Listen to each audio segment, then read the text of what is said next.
সম্মানিত সুধী মণ্ডলী, সহকর্মীবৃন্দ, সাংবাদিক বন্ধুগণ, আমি আমার বক্তৃতার সূচনায় এই মহান দিবসকে সামনে রেখে প্রিয় দেশবাসী এবং প্রবাসে অবস্থানরত সমস্ত বাংলাদেশি ভাই বোনদেরকে স্বাধীনতা ও জাতীয় দিবসের আন্তরিক শুভেচ্ছা জ্ঞাপন করছি।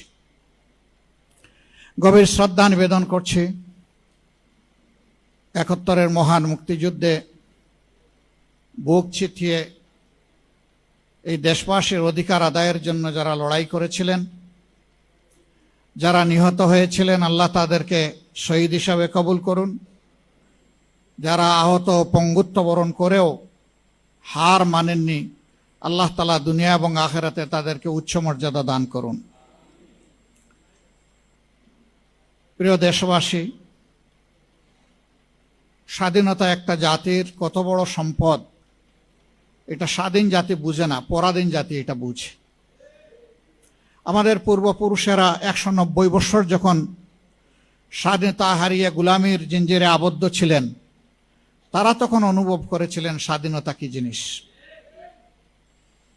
তাদের এই আন্তরিক আকুতি, তাদের সংগ্রামী প্রয়াস, তৎকালীন নেতৃবৃন্দের বিচক্ষণতা, দূরদর্শিতার ফলে আমরা একটা দেশ পেয়েছিলাম। আমাদেরকে আশ্বস্ত করা হয়েছিল লড়কেলেঙ্গে পাকিস্তানের নামে যে এই দেশে কোনো ধরনের বৈষম্য থাকবে না, ন্যায় বিচার কায়েম হবে এবং মানুষ একটি স্বাধীন দেশের নাগরিক হিসাবে সম্মানের সাথে বসবাস করবে। এ লক্ষ্য অর্জিত হয়নি, পদে পদে লঙ্ঘিত হয়েছে, যার কারণে ৭১-এর মুক্তিযুদ্ধ অনিবার্য হয়ে উঠেছিল। তবে হ্যাঁ, এই যুদ্ধের আগে একটা সাধারণ নির্বাচন হয়েছিল, একটা মার্শাল ল গভর্নমেন্টের আন্ডারে। ওইটাও কোনো সংবিধানের আন্ডারে হয়নি। মার্শাল ল যখন জারি থাকে, সংবিধান তখন সাসপেন্ড থাকে। সামরিক ফরমানের মাধ্যমেই হয়েছিল। কিন্তু জনরায়কে পাকিস্তানি শাসক গোষ্ঠী এবং সামরিক বাহিনী তারা সম্মান দেখাতে ব্যর্থ হয়েছিল। বরঞ্চ জনরায়কে অগ্রাহ্য করে বিপুল জনমানুষের আকাঙ্ক্ষাকে তারা গুলি আর বুলেট দিয়ে, ব্যানর দিয়ে তারা দমিয়ে রাখতে চেয়েছিল।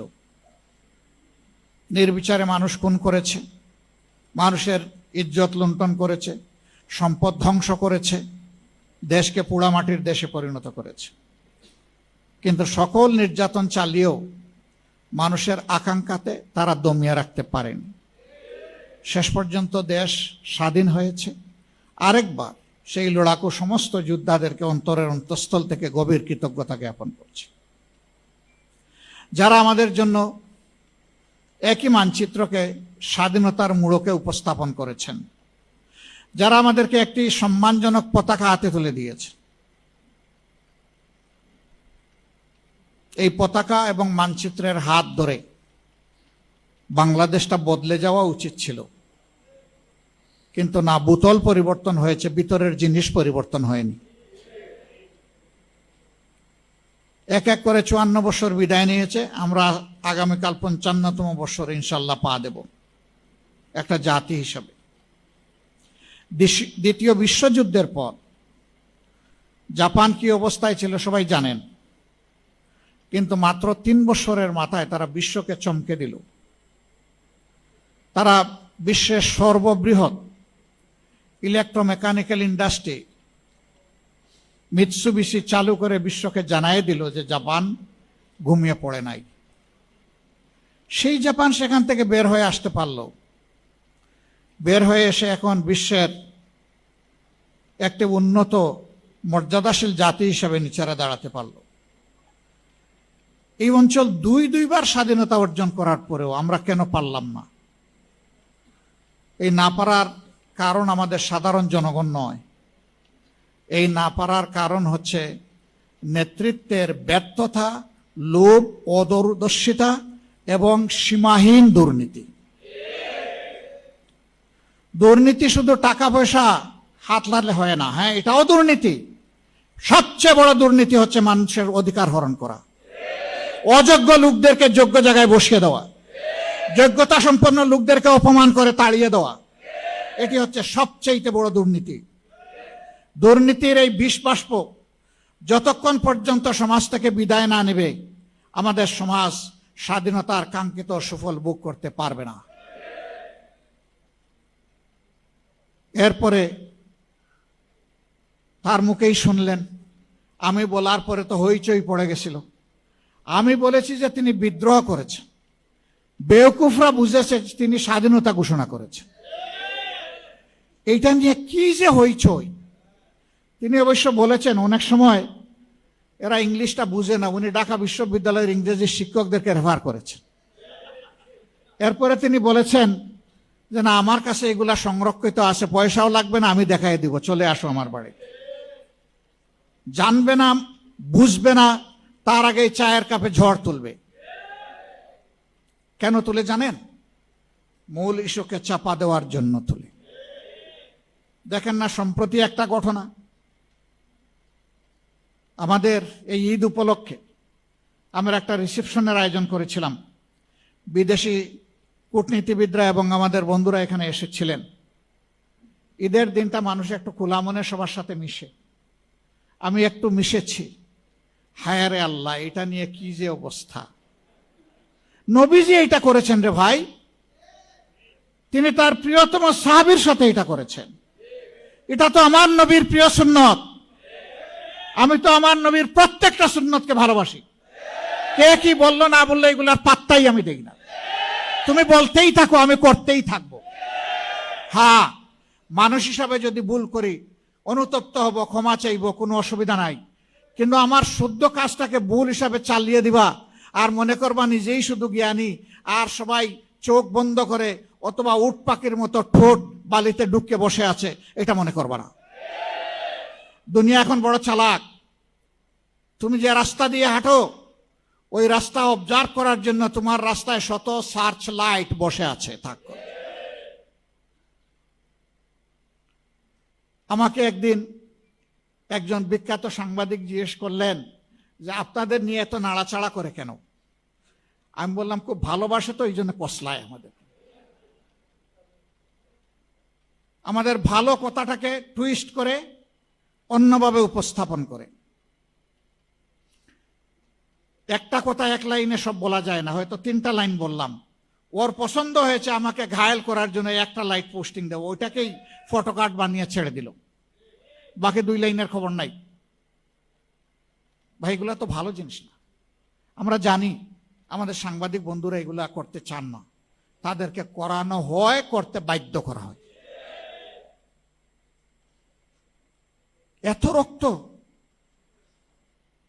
71-এর ত্যাগ, 24-এর ত্যাগ, এই সবগুলা তো ম্লান হয়ে যাবে যদি ভালোকে ভালো হিসাবে পুরস্কৃত করা না হয় আর মন্দকে যদি দমন করা না হয়।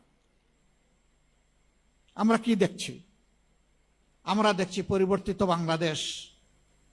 শাসন ক্ষেত্রে শাসক বদলেছে, কিন্তু শোষণের ধারা বদলায়নি। ইতিমধ্যে যে সমস্ত লক্ষণ ফুটে উঠেছে আপনারা সবাই পরিষ্কার। সর্বশেষ যেটা পেরেক মারা হচ্ছে, একটা গণতান্ত্রিক ধারা চালু হোক, এই জন্য এই নির্বাচনের ফলাফল নিয়ে আমাদের অনেক কষ্ট আছে।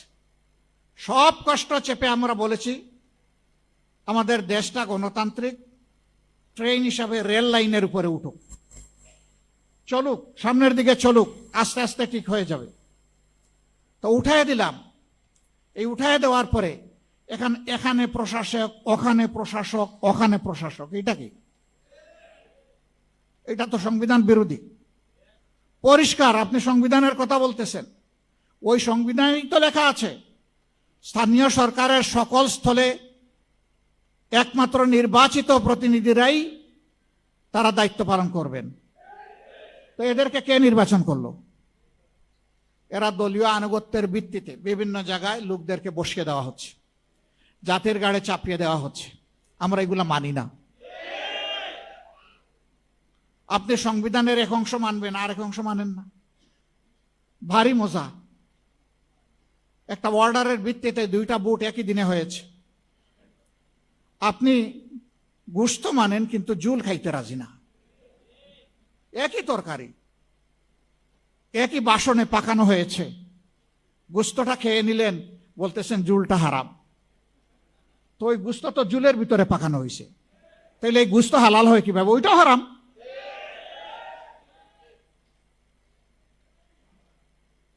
জনগণকে এত বোকা মনে করার কারণ নাই, জনগণ সব বুঝে। হ্যাঁ, আপনারা মানবেন, তবে সহজে মানবেন না, আমরা বুঝতেছি। এরকম অতীতেও কিছু কিছু বিষয় সহজে মানেন নাই, কিন্তু পরে ঠিকই মেনেছেন।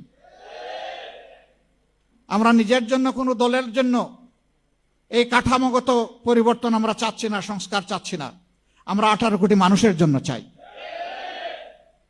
গণতন্ত্রের এসেন্স, বিউটি, একটা দল সরকারে যাবে আর একটা দল বিরোধী দলে থাকবে, এই 2 দল মিলেই জাতিকে সামনে এগিয়ে নেবে। সরকার ভালো করলে সহযোগিতা করবে বিরোধী দল, যদি মন্দ কিছু করে তাহলে লাগাম ধরে টান দেবে। আমাদের নীতি তাই হবে ইনশাআল্লাহ। তাওয়ানু আলাল বিররি ওয়াত তাকওয়া ওয়ালা তাওয়ানু আলাল ইসমি ওয়াল উদওয়ান, এই নীতির বাইরে আমরা যাব না। জাতীয় স্বার্থে কাউকেই আমরা ছাড় দিয়ে কথা বলবো না। 70% মানুষ যারা ভোট দিতে গিয়েছিল, তাদের প্রায় 70%, 68% ঊর্ধ্বে তারা সংস্কারের পক্ষে রায় দিয়েছে। এখন একবার ওনারা বলেন যে আমরা অক্ষরে অক্ষরে মানব, আবার বলেন জনগণ না বুঝে রায় দিয়ে দিস। আরে ভাই, জনগণ বুঝুক না বুঝুক, ভোটের অধিকারটা তার, আপনার না। ওই পাকিস্তান বাহিনী ভোটের অধিকার স্বীকার করে নাই বলে তাদেরকে চড়া মূল্য দিতে হয়েছিল। আজকেও যদি সেই পুরানা কায়দায় চিন্তা করা হয়, জনগণের ভোটকে অস্বীকার করার, অগ্রাহ্য করার, অপমান করার, তাহলে দেশবাসীকে অপমান করার খেসারত গোনার জন্য তৈরি থাকতে হবে। যেই দেশবাসী রক্ত দিয়ে ফ্যাসিবাদ হটানোর রাস্তা চিনে ফেলেছে, এই দেশবাসীকে আর দমানো যাবে না। কি দিয়ে দমাবেন? ফাঁসি তৈরি আছে। কি দিয়ে দমাবেন? গুলি করবেন, তৈরি আছে। কি দিয়ে দমাবেন? আবার আয়নাঘর কায়েম করবেন, তৈরি আছে। কিন্তু বলে দিচ্ছি, ওই জীবনের বিনিময়ে সব ফাঁসি, এই ধরনের মতলবী বিচার ব্যবস্থা এবং আয়নাঘর সব গুড়িয়ে দেওয়া হবে ইনশাআল্লাহ। আর এগুলো কায়েম করতে দেওয়া হবে না। জনগণের অধিকারের সাথে যারাই সিনেমিনি করবে, তাদের সাথে আমরা কোনো আপোষ করব না।